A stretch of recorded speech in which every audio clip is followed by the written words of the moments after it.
116. Amor aos teus.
Bom sábado a todos, sejam todos bem-vindos.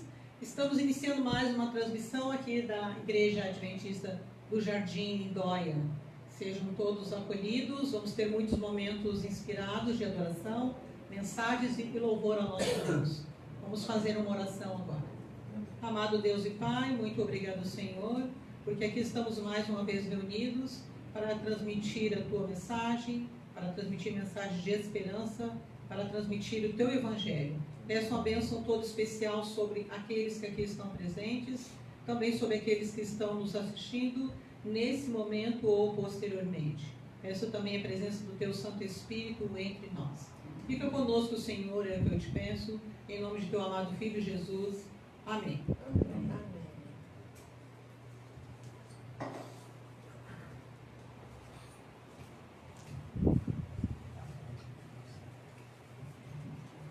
Bom sábado, irmãos. Bom sábado a todos. Seja bem-vindo, Tobias. Que bom você está aqui. Irmãos, qual é a importância da nossa cabeça? Qual é o órgão? Primeiro eu quero perguntar para vocês. Qual é o órgão mais importante do nosso corpo? Eu acho que tudo é importante, né? Porque um sem o outro não funciona, né? Mas quem é que comanda tudo, né? Quem é que nos conecta com Deus, né? Então, hoje nós vamos falar um pouquinho sobre a nossa cabeça, sobre o nosso cérebro. Por isso, consegue colocar para nós o videozinho. Então, eu peço que vocês observem, prestem atenção, né? E observe a importância da nossa... Como é que a ciência explica a nossa espiritualidade também, né? Que Deus abençoe a todos vocês, dê uma ótima semana. A forma como vivemos afeta diretamente o nosso cérebro. Além de controlar as funções do corpo e tomar decisões, nosso cérebro é o grande responsável por fazer de nós quem nós somos.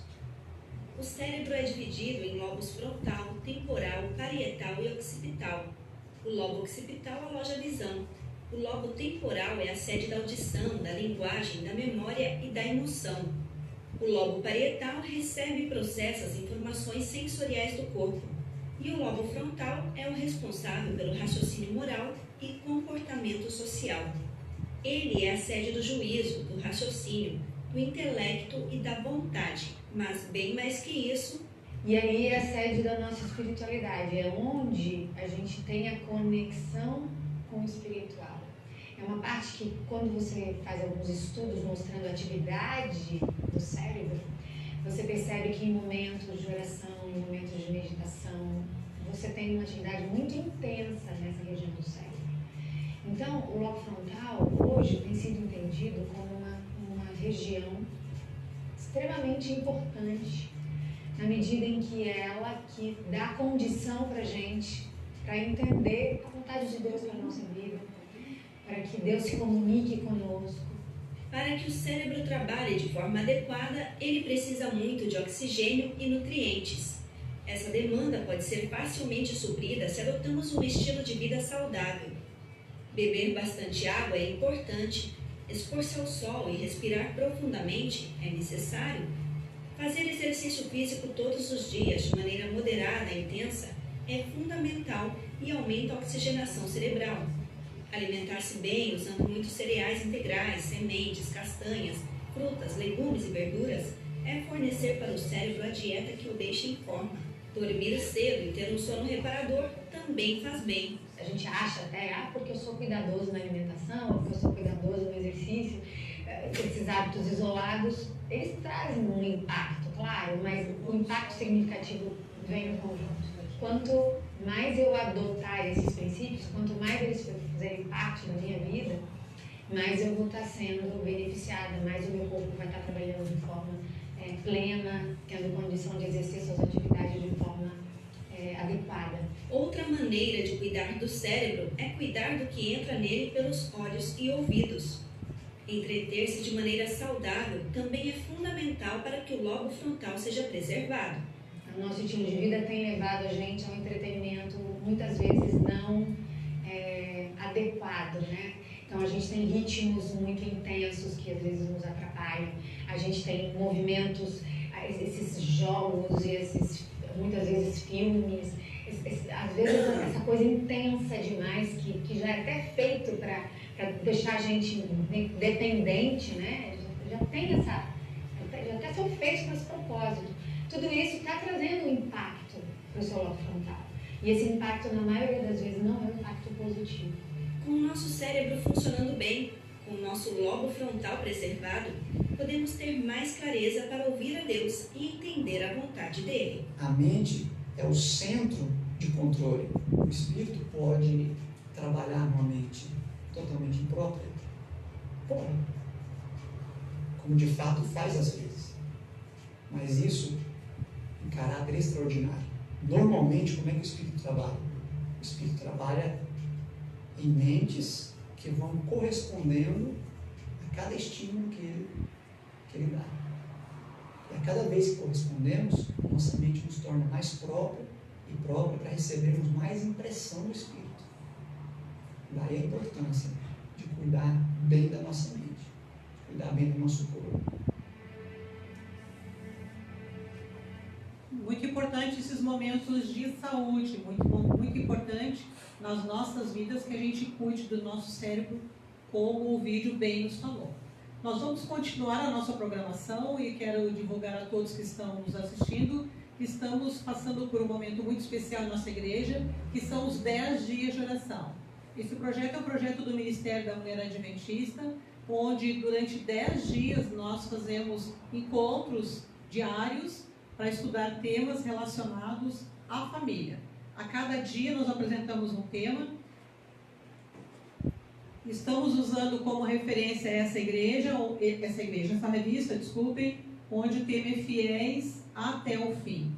Então agora, para dar continuidade, nós vamos cantar uma música em família, né? Em família estamos aqui, e vamos cantar com entusiasmo, porque nós sabemos a importância da família na nossa vida, a importância da família na sociedade. Hoje o tema também vai ser relacionado à família, e também dentro desse projeto um sermão especial sobre famílias. Cantemos.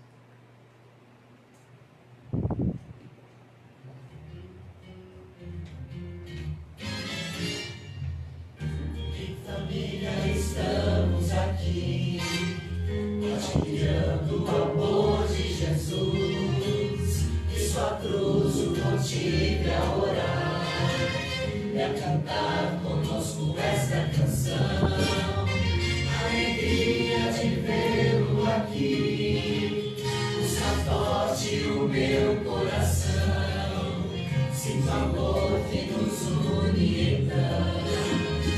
Neste aperto de mão,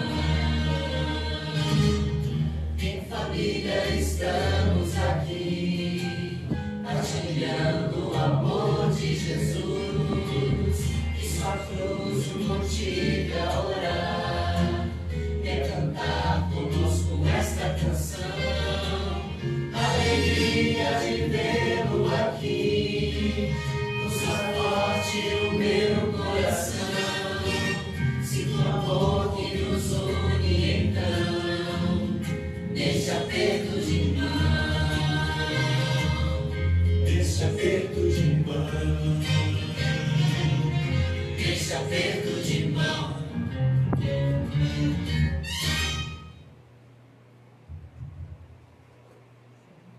Bom sábado, irmãos. Convido os irmãos agora que curvem suas frontes para falarmos com o Pai, intercedermos por os que necessitamos. Amado Deus e Pai, obrigada, Senhor, por mais um santo sábado, mais uma semana de bênçãos e vitória que nos concedeste. Quero agora, Pai, te agradecer pela saúde de cada um de nós, que tudo que nós estamos aqui passando tem um porquê, mas que o Senhor esteja de mãos dadas conosco, Pai, nos mostrando o teu querer.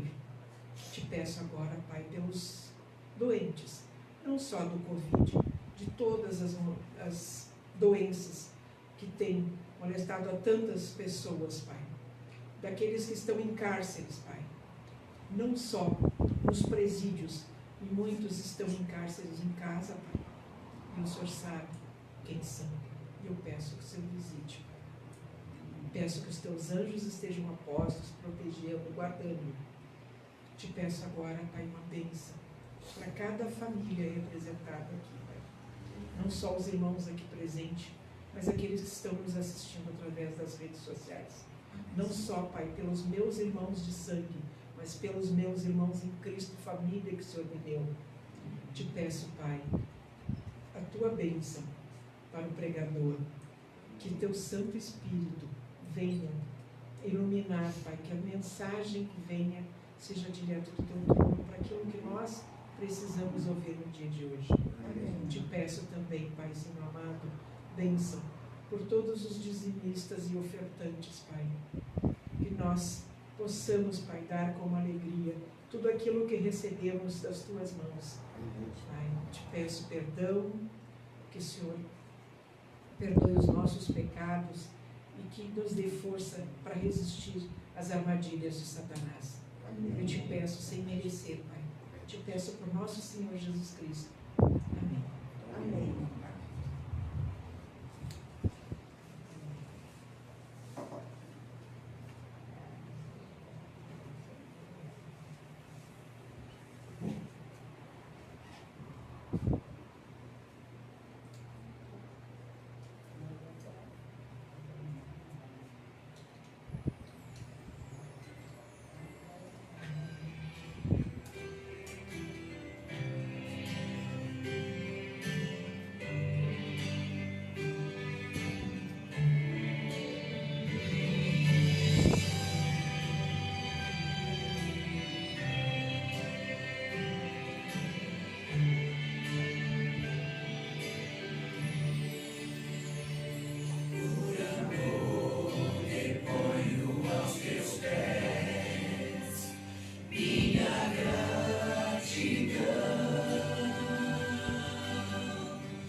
Amém. Obrigada a todos os ofertantes, a todos os dizimistas.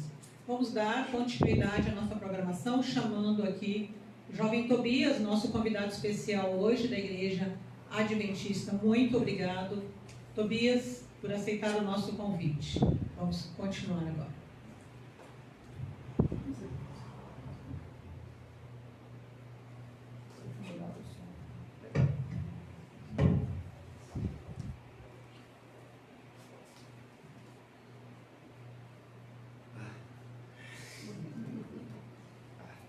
A hora de fazer isso.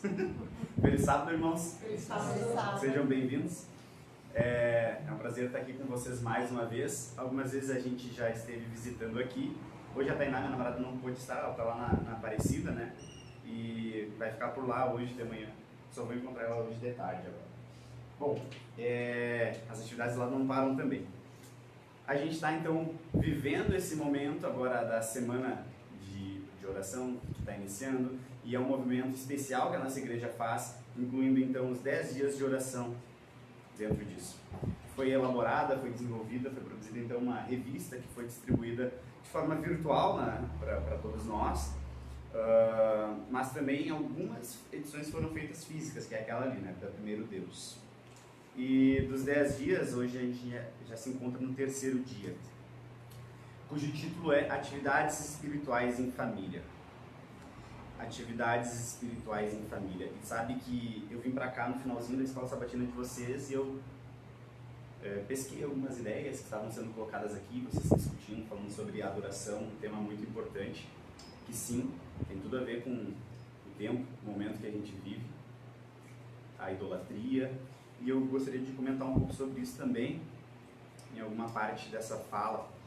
Mas antes da gente abrir a nossa Bíblia, da gente conversar com o nosso Criador, eu queria convidar vocês para a gente fazer uma oração, pedir a bênção, pedir a iluminação dele. Feche seus olhos. Bondoso Deus, amado Senhor, muito obrigado, Pai, pela oportunidade que o Senhor dá, um dia tão maravilhoso que o Senhor proporcionou para nós, e nós podemos estar aqui na Tua casa, ainda Te adorando, louvando, bendizendo o Teu nome, e a gente vem aqui prestar esse culto a Ti, mas os beneficiados somos nós. Te agradecemos por essa grandiosa bênção que o Senhor coloca para nós. Mas queremos pedir nesse momento que ao abrirmos a palavra, ao lermos a Tua palavra, nós possamos encontrar verdadeiramente o Teu dizer para a nossa vida. Que a Tua mensagem ela venha encontrar diretamente as necessidades que nós temos no nosso coração. E que o nosso espírito esteja sensível a ouvir o Teu Evangelho. São as bênçãos que a gente te pede agora, em nome e por amor de Jesus. Amém. Amém. Então podem abrir a Bíblia de vocês no livro de Deuteronômios. Aqueles que estão acompanhando os 10 dias de forma virtual ou com a revista física mesmo, vão perceber que eu estou sim me baseando na revista, né? No livro, eu dizer, na revista. Então, se vocês já estão acompanhando, vocês não precisam assistir o culto. Estão liberados para ir para casa, não, brincadeira, vão assistir sim, não tem escapatória. Eu vou abrir a minha revista aqui porque eu gosto de acompanhar por aqui também. Deuteronômios 11, os versículos 18 a 21.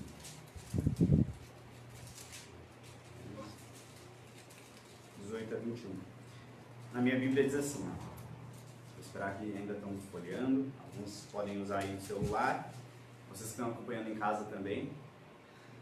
Ponham estas minhas palavras no seu coração e na sua alma.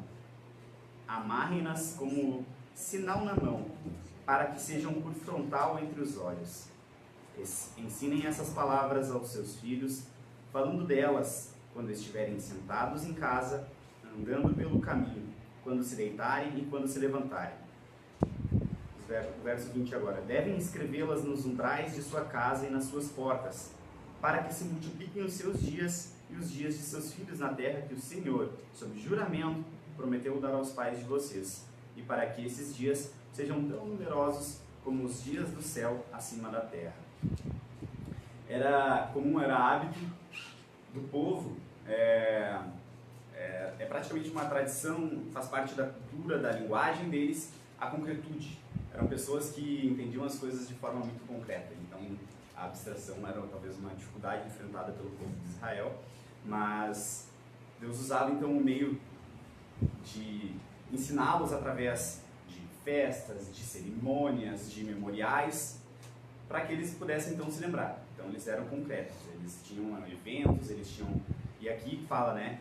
Coloquem uma fita no braço de vocês, coloquem a lei no umbral da porta de vocês, falem disso, para justamente eles lembrarem, para eles meditarem. Para nós hoje, talvez a gente não precise enfiar no marco da nossa porta a lei de Deus, mas que ela fique guardada no nosso coração, que ela fique produzindo efeitos no nosso coração. E, bom, a centralidade ou o foco desse verso, ele nos dirige justamente a refletir sobre que a palavra, ela deve ser o centro da nossa vida. A palavra de Deus, a lei de Deus incluído, devem ser então o centro da nossa vida, né? A gente precisa falar, a gente precisa testemunhar, e isso é uma consequência, talvez, inevitável daquele que se entrega a Deus.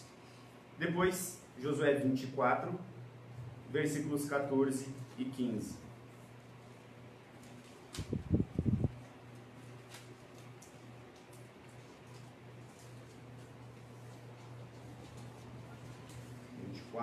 Versículos 14 e 15. Esse mesmo Josué aqui, que foi junto com Caleb visitar, né, a terra prometida, e encontraram um povo gigante. Esse mesmo Caleb, esse mesmo Josué aqui, que andava junto com Caleb, os dois que permaneceram fiéis e firmes, né? E olha o que ele diz aqui, capítulo 24, verso 14. Agora, pois, temam o Senhor e o sirvam com integridade e fidelidade. Joguem fora os deuses que os pais de vocês serviram do outro lado do Eufrates e no Egito, e sirvam o Senhor. Mas se vocês não quiserem servir o Senhor, escolham hoje a quem vão servir. Se os deuses a quem os pais de vocês serviram do outro lado do Eufrates, ou os deuses dos amorreus, em cuja terra vocês estão morando. Eu e minha casa serviremos ao Senhor. No primeiro verso, no primeiro texto que nós lemos, a gente viu que... Microfone? Eu vou botar aí. Tá ligado já? Som. Tá. No primeiro texto que nós lemos, a gente viu que é importante, que a palavra de Deus, que é importante não, que é de suma importância que a palavra seja central na nossa vida. E aqui é uma frase muito forte, né? Eu e minha casa serviremos o Senhor. Escolham hoje a quem vocês querem servir, mas eu e minha casa serviremos ao Senhor. É engraçado, né? Eu, apesar de ser solteiro, estou aqui falando sobre família, mas é meu desejo, é um sonho meu um dia constituir família, estou trabalhando para isso. A gente tem alguns obstáculos a cumprir pela frente ainda. Muitos de vocês, acredito, já têm a sua família constituída, alguns inclusive têm filhos, e a mensagem que esse sermão traz, ele toca muito no sentido de a gente pensar nos filhos. Um dia eu quero ser pai, e também para mim serviu bastante para eu pensar, meditar, refletir sobre isso. E eu quero dizer para vocês que nós temos um grande papel, e a gente talvez o maior exemplo que a gente pode dar para os nossos filhos, e talvez o maior testemunho que eles possam ver. Eu e minha casa serviremos ao Senhor. Amém. Parece uma mensagem ultrapassada, parece uma mensagem talvez banal, de tantas vezes que a gente já ouviu. Mas quando a gente entende o contexto da idolatria, e aqui a parte que vocês estavam estudando hoje mais cedo, quando a gente pensa, o que a gente tem adorado? Temos verdadeiramente adorado a Deus? Quem é que ocupa o primeiro lugar na nossa vida? Eu trouxe um livro que eu já li e agora eu estou relendo. Eu comprei pela internet. Chama-se Deuses Falsos. Tá? Ele é do pastor Timothy Keller. Ele, apesar de não ser um pastor adventista, a mensagem dele é uma mensagem muito importante. E aqui ele fala sobre adoração. Eu gostaria de ler sobre idolatria. Eu gostaria de ler o que ele fala aqui. Eles resumem a idolatria, a natureza da idolatria assim, ó. Atribuir a alguma coisa valor supremo não significa necessariamente conferir-lhe um conjunto de atributos divinos metafísicos.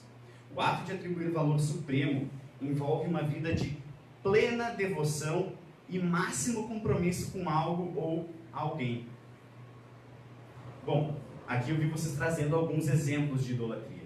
Bom, o nosso emprego pode ser um exemplo de idolatria.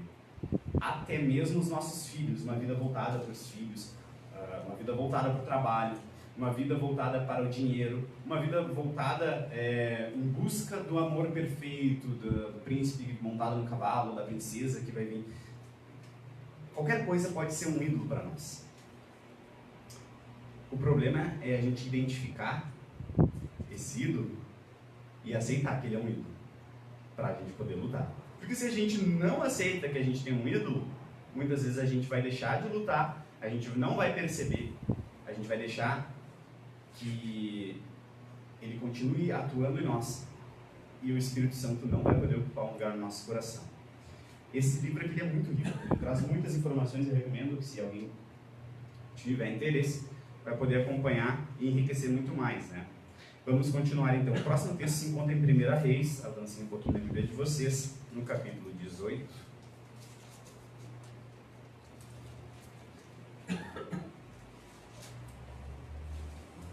Consigo achar a 1 Reis. Capítulo 18.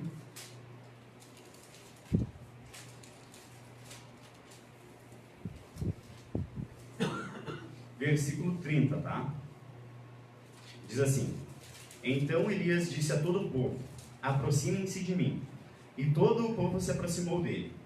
Elias restaurou o altar do Senhor, que estava em ruínas. Essa passagem, esse versículo, ele trata assim da vivência de Elias enquanto profeta. Ele, naquela ocasião, é justamente aquele evento onde tem os profetas de Baal, né? E eles começam a pedir para derramarem, para acenderem um fogo, né? Mas daí eles não conseguem, eles até mesmo zombam deles: o Deus de vocês não está ouvindo.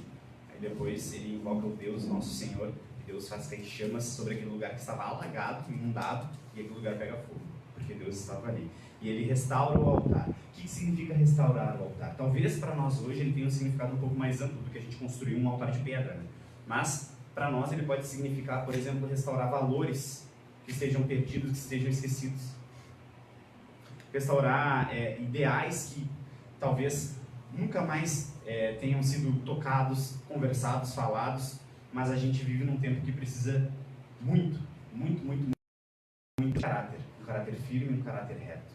E a gente precisa resgatar alguns valores que são bíblicos, que apenas Deus pode construir em nós. Porque não está em nós o querer e o efetuar, né? Não está na gente, mas está em Deus. E Ele pode efetuar em nós essa mudança, essa transformação. Amém? 2 Samuel, capítulo 6. Voltem um pouquinho a Bíblia de vocês. Versículos 11 e 12. Capítulo 6, versículos 11 e 12. É 2 Samuel, tá? Eu vou aproveitar para tomar uma água.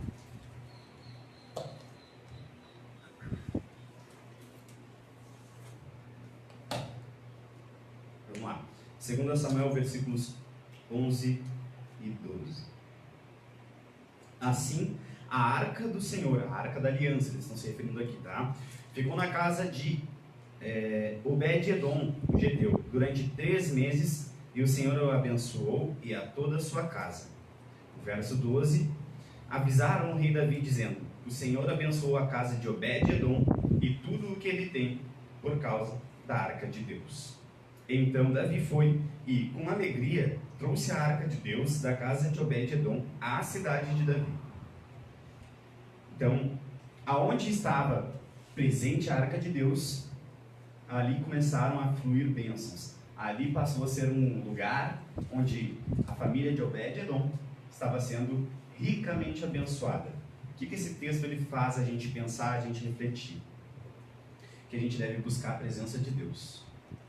Que a gente deve buscar as bênçãos de Deus. E que a gente não deve reter elas também, né?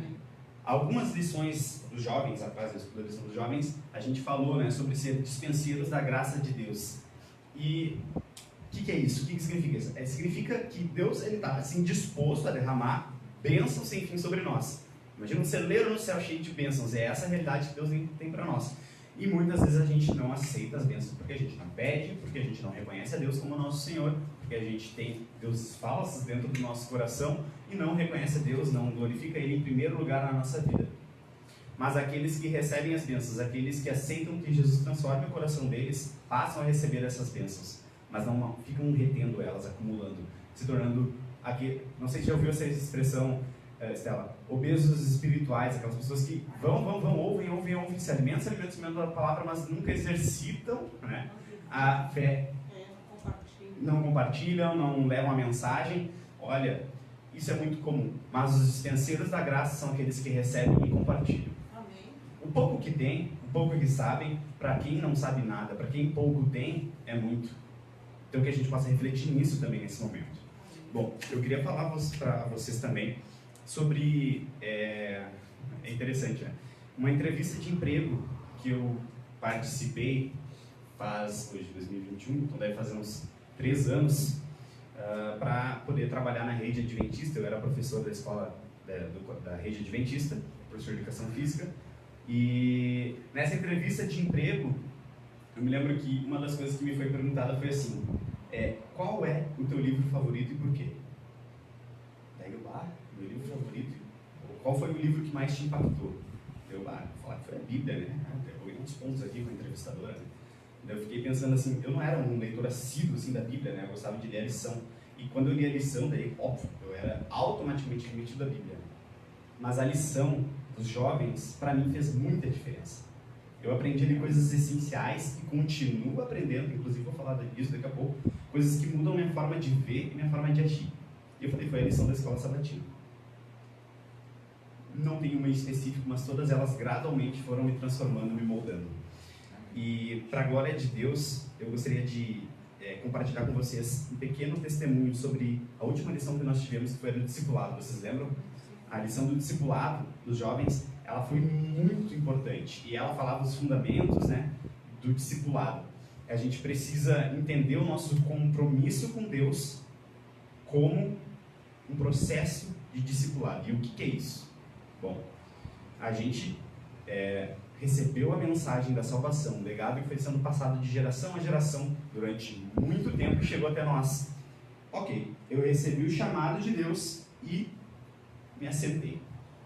E a partir dali, fiquei, será que receber a mensagem, descobrir a verdade, entender a vontade de Deus para a nossa vida e parar por aí é o que Deus deseja para nós? Na verdade, tem um pouco a mais. A gente precisa entender primeiro o tripé que fundamenta o processo discipulado, que é oração, ou seja, se comunicar com Deus, verbalizar as nossas ações, as nossas intenções, pode ser por pensamento, não precisa ser verbal também. O estudo da palavra, a gente precisa estar se alimentando, ou seja, a gente se comunica, né? A gente estava falando disso antes, a gente se comunica com Deus através da oração, a gente se comunica com a gente através da palavra. E a palavra ela tem que ser o quê? O centro na nossa vida. Desligou minha colinha aqui. E, por fim, o testemunho. Esse é o tripé. Uma coisa leva a outra e elas vão nos acrescentando, nos agregando. E o processo de discipulado, quando a gente começou a estudar e ver todas as formas, as ferramentas, os porquês, os comos, na igreja de Vila Aparecida a gente começou a adotar esse processo de discipulado. A gente pegou os jovens batizados, adventistas, que estavam ali com a gente, sentados nos bancos, participavam de um programa ou outro, e a gente começou a dar estudo bíblico para eles. Mas tem que dar estudo bíblico para quem não é adventista. Mas olha o que a gente pensou. A gente vai primeiro instrumentalizar, a gente vai primeiro educar, a gente vai primeiro ensinar aqueles que estão aqui inativos, para que eles, sabendo, eduquem outra pessoa. E nesse meio tempo, óbvio, a gente começou a dar estudo bíblico para algumas pessoas não adventistas também, amigos nossos, né? E inclusive, um deles está se batizando hoje lá em Vitória, no Espírito Santo. Às 11h30 vai ser o batismo dele. Amém? Ele está se batizando, ele começou a receber estudo bíblico. Os estudos bíblicos com ele eram de 1 hora, cada um, eram bem longos. Não era eu quem estava conduzindo, era o professor da escola sabatina. Eu conduzi outros estudos bíblicos. E graças a Deus os 2 rapazes já se batizaram. E olha só, um deles, eu até tenho medo, Estela, ele me copia demais. Ele era aluno ali da escola adventista, né, do Camar. E super amigo meu, né, super parceiro. E ele começa a me copiar demais, assim, a gente é meio parecido, a gente brinca assim, até aqui talvez ele seja um irmão meu, assim, alguma coisa, ele é alemãozinho também, sabe? E olha só, o processo discipulado me levou a educar ele de uma forma incentivando ele a atuar lá na igreja. Então, colocava ele para recolher as ofertas ali dos jovens, a fazer outras coisas. Hoje ele é diácono lá. Amém. A gente precisa não apenas se alimentar, não apenas ler a palavra, orar com Deus, incentivar as pessoas. Mas incentivar como? Através do nosso exemplo, através da nossa vivência. E isso foi muito bom, eu fiquei muito feliz, né? E, bom, assim é o processo de discipulado. Ele deve ser também vivenciado por nós.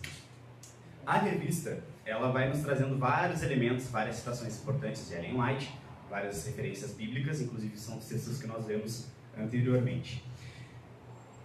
O universo anota a casa que ora. Ele toma nota das pessoas, das famílias que dedicam tempo para oração. E a gente vai centralizar um pouco isso agora. Eu não sei vocês, a minha família, hoje meus pais eles são separados, né? Há muito tempo, na verdade, eles são separados. Meu pai já casou, ele é adventista, e a minha mãe, eu vivo com ela não é adventista. Eu vivo só com a minha mãe. Ela não é adventista. Quando chega sexta-feira à noite, é uma dificuldade, porque, bom, eu sou adventista, ela não, ela quer assistir série, ver filme, botar jornal, e eu quero ter um tempo de comunhão. E é um desafio enorme para mim de concentrar, assim. Então eu sempre fico fugindo dela. Se ela vai para a sala, eu vou para a cozinha. Se ela vai para a cozinha, eu vou para a sala. Ontem eu resolvi para o meu quarto, daí eu consigo ouvir música, eu fico muito tempo ouvindo os louvores, faço a minha meditação, estudo a lição da sexta-feira, que às vezes eu esqueço de estudar de manhã, eu faço a recapitulação, né? E assim vou indo, né? E assim é o meu sábado, minha entrada de sábado, né? Ainda tenho que começar a louvar na sala, e esse vai ser o meu próximo passo para testemunhar, né? Bom, mas o universo anota a casa que ora. A gente precisa orar, a gente precisa dar uma importância, uma relevância especial para os cultos familiares, que têm sido, talvez, castigados aí, tenham sido abandonados, ou talvez a gente nem viva numa família que faça isso. Eu, por exemplo, venho de uma família que não fazia culto, né? E tenho que criar esse hábito, né? Porque eu sei que ele vai ser frutificante dentro da minha família um dia, né? Depois, os cultos diários, né? Eles devem envolver a leitura da palavra, eles devem envolver o canto, eles devem ser ricos, eles devem ser curtos, mas que sejam verdadeiramente significativos para nós. Porque não adianta nada chegar a fazer um culto de 1h30, né? Um culto diário, assim, de 1h30, e ficar falando e falando, e aquela mesma voz, e aquela monotonia. Não, a gente precisa fazer uma coisa que seja real, que transforme-se em experiência para nós. E aqueles que possuem filhos devem sim estimular suas crianças. Fazer perguntas, pedir para ler um verso, pedir para decorar o verso, pedir para cantar uma estrofe do hino, e assim a gente vai agregando, assim a gente vai educando, assim a gente vai vivendo o processo de discipulado.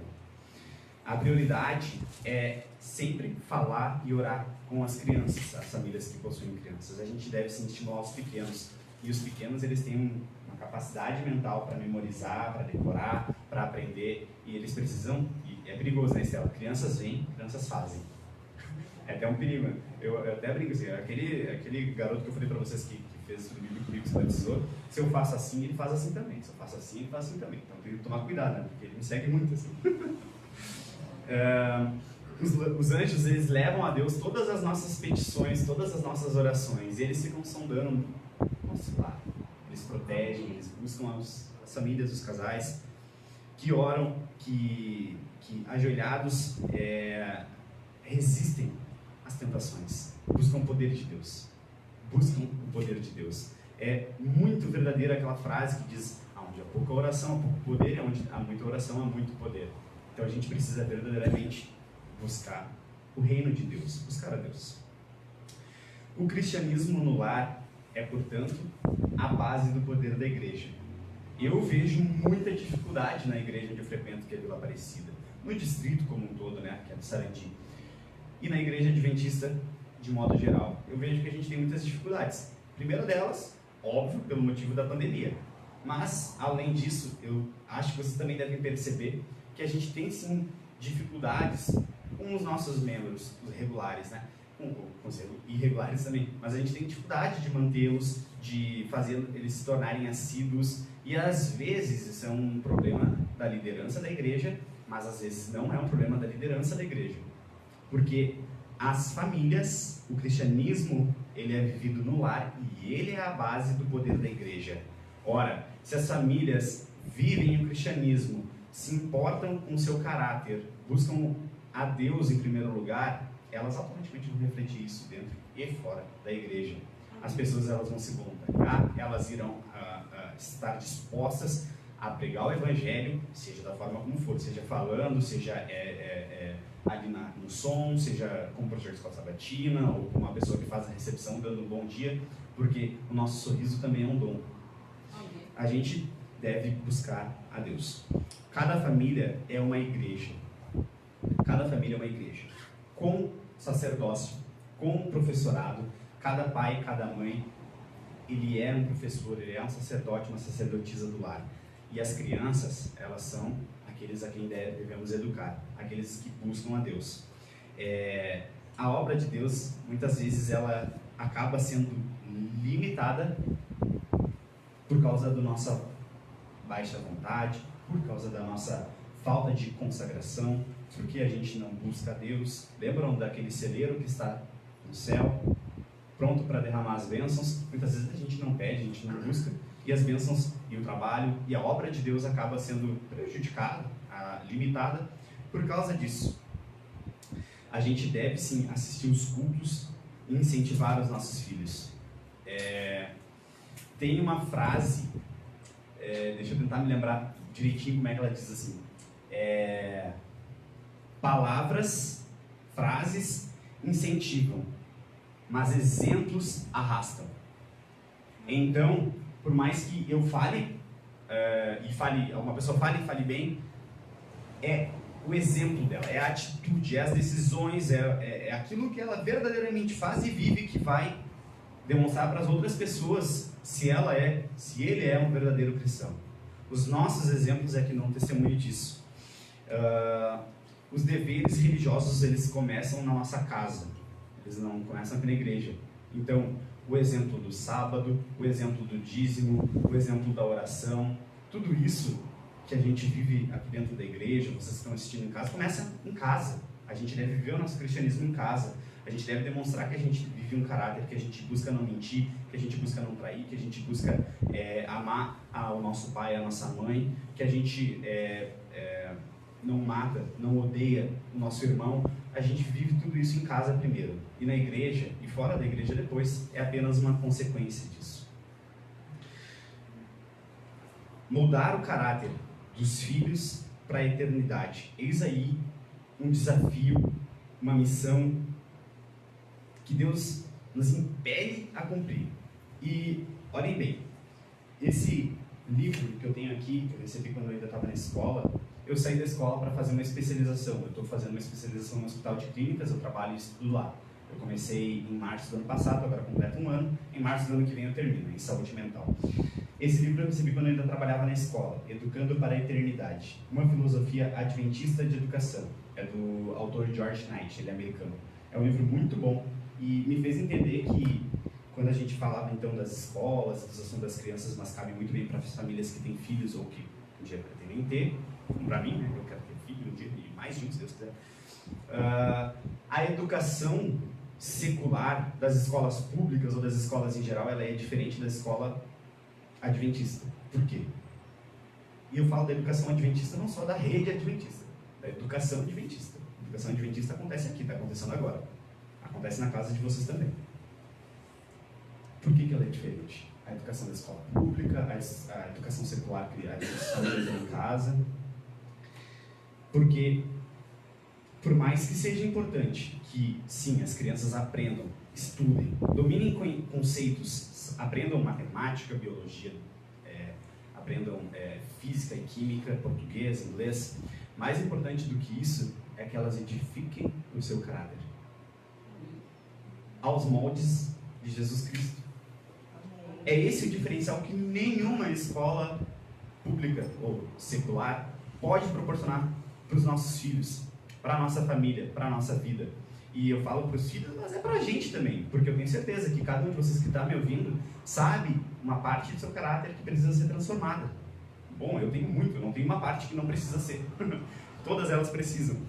E o George Knight, esse autor desse livro, ele fala que a educação cristã, ela educa para esse mundo, ou seja, eu quero fazer um comparativo para vocês. Se a gente ensina bem uma criança, ela domina muito bem os conteúdos, chega nessa época de vestibular, de adolescência, faz faculdade, termina a graduação, se torna um advogado, tá? Vira um advogado. Ele é extremamente inteligente, mas há incertezas quanto ao caráter dessa pessoa.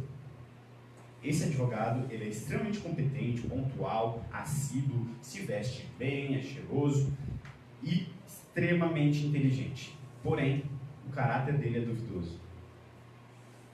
E agora, esse advogado, ele começa a exercer sua profissão, ele começa a fazer suas defesas, ou ser um promotor, enfim, e a partir de então, ele começa a fazer esquemas corruptos, ele começa a defender causas que deveriam ser perdidas, que não deveriam ser julgadas daquela forma, começa a recorrer a recursos que talvez sejam ilícitos, ou a obter provas e testemunhos de forma fraudulenta, e por aí vai.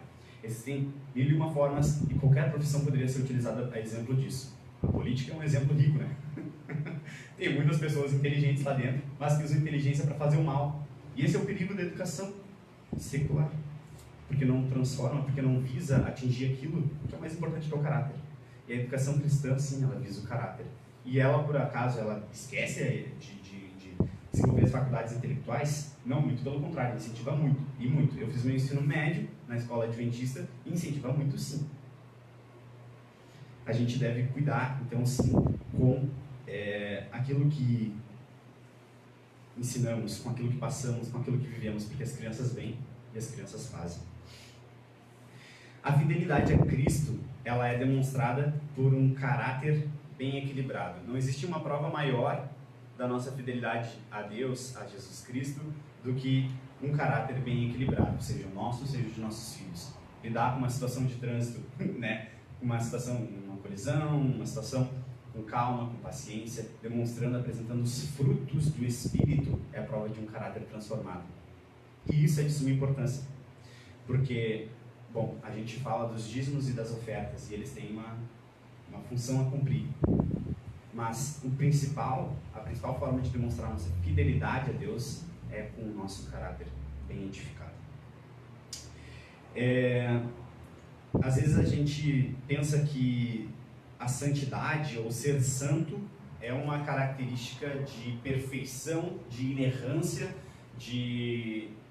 essa pessoa não pode ter sobre ela imputado nenhum pecado, nenhum erro, nenhum equívoco, nenhum engano. Mas o santo, na verdade, ele quer dizer separado para Deus. Então, quando a gente fala de santos, né, os santos de Deus, o povo santo é uma nação escolhida, é uma pessoa escolhida, uma pessoa separada para cumprir o propósito de Deus. E a gente precisa buscar ser santo no lar. Só buscando ser santos, a gente vai adquirir também santidade no céu. A gente aprende muita coisa. E antes eu perguntei para vocês se era comum, não sei se porque eu afirmei para vocês, mas a gente falou então que é muito comum a gente receber o evangelho, receber a mensagem e permanecer como a gente está depois. A gente entra num status quo, né, que a gente chama, a gente entra num comodismo, numa zona de conforto, numa bolha que nos deixa sossegados, tranquilos, e a gente não precisa mais desenvolver. Eu, quando me batizei, eu pensava, bom, agora eu estou batizado. Eu me batizei com 10 anos. Dia 10 de dezembro de 2005 eu me batizei. E hoje eu tenho 15 anos, vou fazer 15 anos de batismo esse ano, em dezembro. E eu achava assim, tô batizado, tô salvo, né? E ficava assistindo os cultos, assim, nem gostava muito de assistir os cultos, eu ia mais porque meu pai ia, sabe, na obrigação, assim, e assistia e tal. Tô salvo, né? Tô tranquilo. Muito tempo depois eu fui entender que não é isso, é só o primeiro passo da jornada, né? E a jornada longa, e a gente precisa caminhar, a gente precisa se desenvolver, porque o nosso Deus, ele é infinito, e infinito é o aprendizado que a gente pode obter dele também.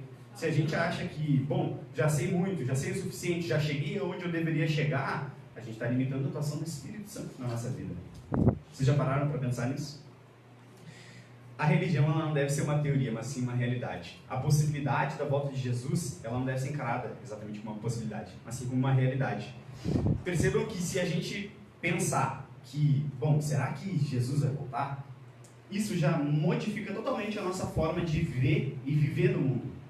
Se a volta de Jesus, se Jesus Cristo é uma certeza, é outra imagem, é outro reflexo que a gente traz para o mundo.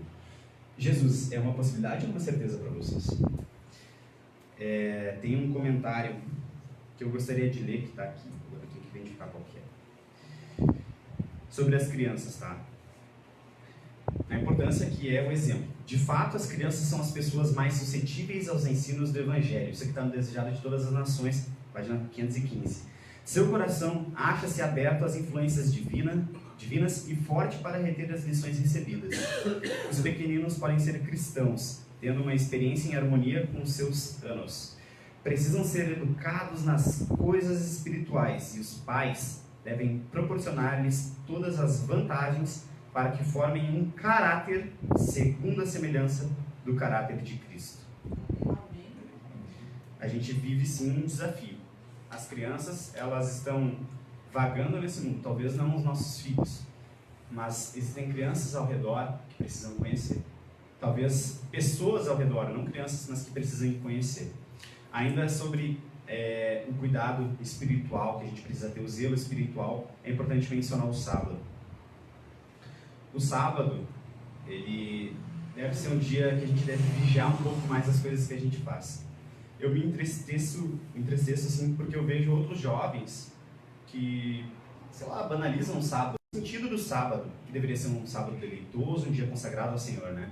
Eu não sei vocês, se vocês conhecem pessoas que são assim, ou se vocês acabam caindo nesse erro, mas a gente tinha, pelo menos antigamente, assim, eu lembro que era comum a gente conversar sobre a mensagem do culto durante o almoço. A gente ficava, olha só, o pastor falou aquilo, e a mensagem foi bonita, foi inspiradora, e hoje, não sei, parece que a gente tem uma dificuldade, tem um entrave muito grande com isso. Eu acho que é o perigo do período que a gente vive, né, a igreja de Laodiceia, que não é nem quente, nem fria, e a gente se encontra aqui, né? A gente precisa buscar mais disciplina física, disciplina mental, disciplina espiritual, fugir da leviandade, né? Tratar o sábado, verso 3, que isso aqui não seja só uma teoria na nossa vida, mas a realidade. Na minha Bíblia diz o seguinte: bem-aventurado aquele que lê, e bem-aventurados aqueles que ouvem as palavras da profecia e guardam as coisas nela escritas, pois o tempo está próximo. Aquele que lê, aquele que ouve e aquele que guarda. A gente, através de escutar a palavra, se comunicar com ele e guardar as coisas que ele fala pra gente. Guardar significa encaixotar e largar no canto? Não. Significa que a gente pratique, que a gente viva isso na nossa vida. Talvez seja um desafio, mas que a intimidade com Deus seja o foco dessa nossa jornada, seja o foco dos nossos próximos passos nesse ano. Que a nossa família seja mais unida, mais pacífica, voltada e centrada na palavra de Deus. É ela quem nos une, é ela quem dirige e é o fio que permeia a nossa vida. E que o Espírito Santo seja derramado para nos dar poder e seja derramado em porção dobrada. Eu quero convidar vocês para a gente se colocar em pé ao tocar o hino Unidos pela Palavra.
Vamos orar então.